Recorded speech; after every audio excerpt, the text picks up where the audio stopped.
I want to share with you 6 books, to me the 6 most important books I found on gardening, self-reliance when it comes to food, and how to take care of your family in difficult times. But let's start off. So I'm going to start off with, I would say, the second most important, and I'll end on the most important one. And all the other ones in between are great, and at least one of the others is essential, but some of them I wouldn't find essential, but they're really helpful. So let's start off with the number 1, The Resilient Gardener, Food Production and Self-Reliance in Uncertain Times, including the 5 crops you will need to survive and thrive. Carol Deppe says are potatoes, corn, beans, squash, and eggs. I don't actually eat eggs, so that one isn't as important to me. I didn't even read that chapter, but the other chapters, you may think a book on how to grow 4 different foods. I don't see how that would be important. And to me, this is actually one of the top 3 most important books that I've ever read on gardening. It is phenomenal, the information that Carol Deppe shares. She's a scholar, but she just has great information. She's someone who, she breeds her own vegetables and powerful information, but even just, for instance, potatoes. She's talking about foods that you need to grow to survive, and you don't need necessarily any one of them, but these are some of the most important foods. Like potatoes have some of the highest calories per acre. And when you're looking to grow your own food, you want as many calories as possible because you want to be able to eat the food that you're growing. If you simply grew lettuce, you wouldn't survive. There's just not enough calories in there. Calories are super important, and she will tell you just detail after detail after detail on how to grow potatoes, what potatoes are great for this, what ones are good for roasting, what ones are good for boiling, what ones are good for all kinds of different things, but then specifically how to save them.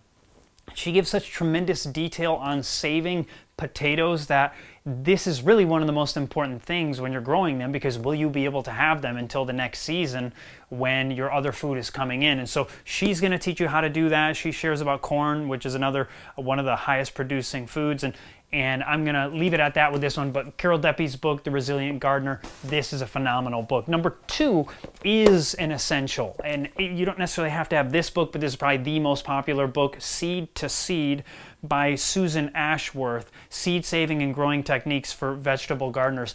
And she will tell you all kinds of things. Basically, every kind of major kind of plant that you would need to grow in a garden or you'd want to grow, she's going to tell you how to grow it, where they grow well. She's going to tell you maybe the distance you're going to have between, if you're growing, let's say, 2 varieties of corn, how far away do they have to be so they don't cross-pollinate and contaminate each other? You're going to find out things like this in Seed to Seed. And if you're really going to take care of your family, saving seeds is essential. Most people are really, they garden in a way that I would call it consumer gardening. And there's nothing inherently wrong with consumer gardening in the sense that you can just keep buying seeds all the time. But last year kind of gave us a picture of what would happen. Some states, they were shutting down for a time the ability to go into a store and buy seed. And sure, we ended up all being able to get our seeds. But in the end, it gave you a picture of what it would be like what if you couldn't buy seeds? Well, you would have to know how to save them, and you'd have to know how to save enough of them so that you could next year grow enough of your food that year. And so some of the foundation information on that is going to be in this book by Susan Ashworth, Seed to Seed. This is kind of the most popular book on seed saving. It's not the most exciting book in the world, but it's a book you need to know because you say, well, I could just Google it. You can, absolutely. But one of the reasons you want these books is because what if you couldn't? What if you were shut down for some reason, or your internet access went down, or what if it went down because of some, war or something like that? I have no idea if that would happen, but if it did, having something with information in it that isn't just on the web is super, super important. So let's go on to number 3. And this is Eliot Coleman's seminal book, The Organic Gardener. Anybody who's an organic farmer, they know about Eliot Coleman. He's kind of like the father or the grandfather. He's in his 80s now. But in this book, he shares with you everything you would need to know, almost everything you would need to know in gardening. But it is also a book for the market gardener. And there's other new ones out there. I totally understand that if you're a market gardener, there's other guys out there that are, have newer information out there, but this is just kind of the foundation of it all. Elliot Coleman's book, The New Organic Gardener. So if you not only want to take care of your family, he's going to teach you largely how to do that, but he's also going to tell you how to use this to grow food, to sell to others, and in difficult times, that's an important thing to know how to do, is not only have food for your family, but to be able to sell it, because food is something that always has worth. And it turns out that in difficult times, food has more value. Farms do better in years that have economic turmoil or catastrophes. Farms that actually are able to produce food during those times actually do better than in the good times. During the good times, it can be hard for farmers to make a lot of money, but in those down years, it's very important to know how to do it. And so this book, Elliot Coleman's The New Organic Gardener, this is just phenomenal. This is a really, really, really good book, and one that I almost didn't throw in, but it's good to know. It's his other book. Elliot Coleman wrote a book called 4-Season Harvest. He may have other books too, but in this book, he shows you how in Maine, he was able, with no heating whatsoever, to have food year-round, food growing year-round in a kind of a hoop house.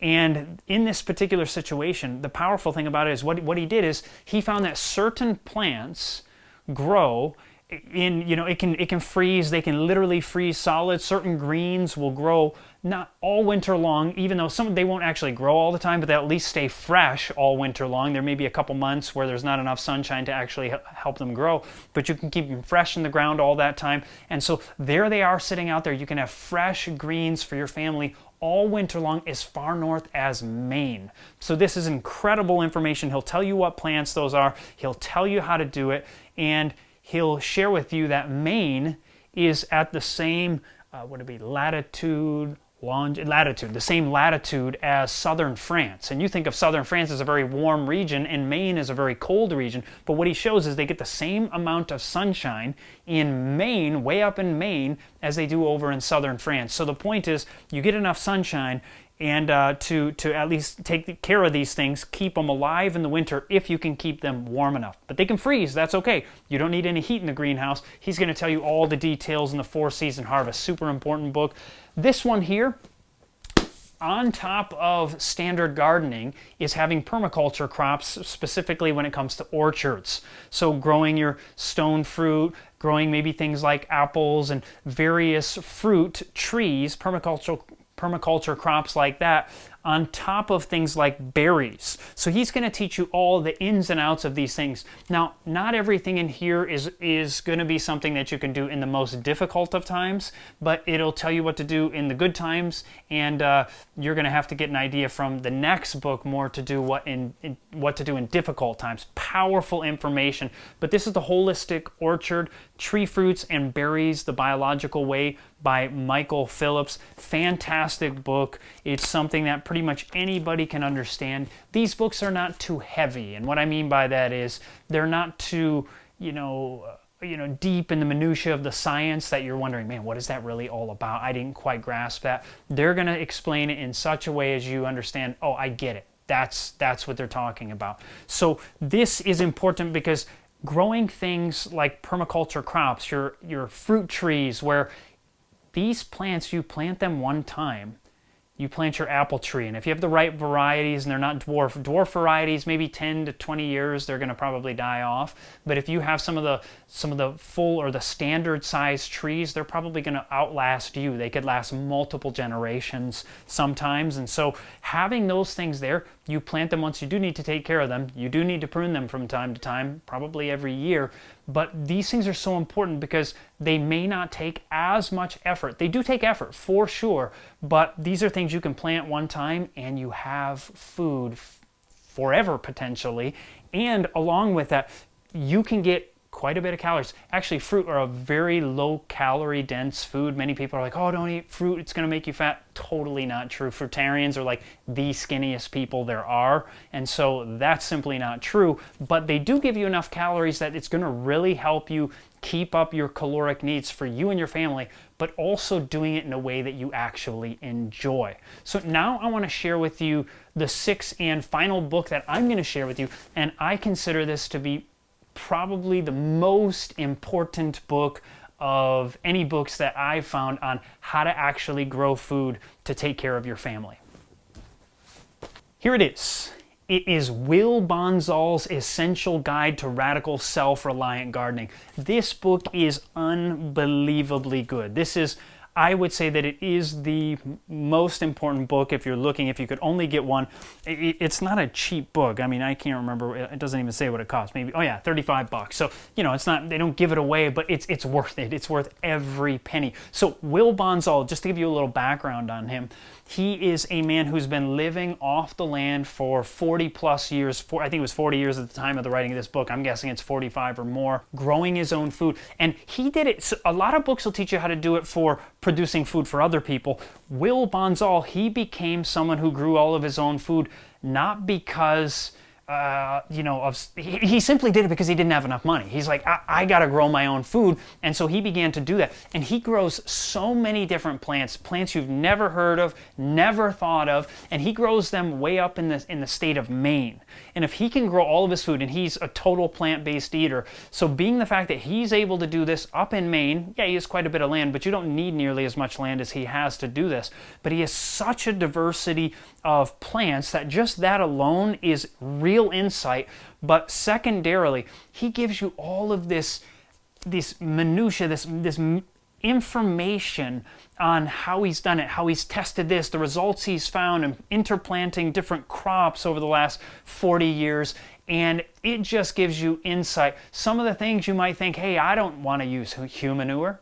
Maybe you don't, but you know, for thousands of years they had to do that over in China. And I'm not saying you have to do it, but if times got hard enough and you didn't have an animal and you're kind of losing the ability to grow on your own land because your soil's getting down and you can't buy anything else, you might think about it. And it's good to know somebody who's actually done these kinds of things. Some of these things you may say, that's crazy, I would never do that. Totally cool. If you don't want to do it, don't do it. But to know some of this information in difficult times will just be incredible. And so I wish I could explain more. There's so many things on almost anything you could think of. It is in this book. He'll tell you varieties that he's used. He saves his own seeds. He does all of this work. He saved thousands of plants, thousands of varieties right on his farm. Probably one person who has had more varieties on his particular homestead than probably anybody else. So Will Bonzal's Essential Guide to Radical Self-Reliant Gardening. So these are the 6, in my opinion, most essential books that I have found. I haven't read every book, but I have quite a few books on gardening and homesteading or self-sufficient living, and these are the 6 most important ones that I've found. Now, if you have some that I haven't shared, I would love it if you would share them down below. They would help me out. It would help other people out if you say, hey, this is the book that I think is the absolute best, or one that you've really enjoyed. Please share it below. And if you like this video, hit the subscribe button, hit the bell notifications, hit the like button, share a comment. God bless and have a fantastic day.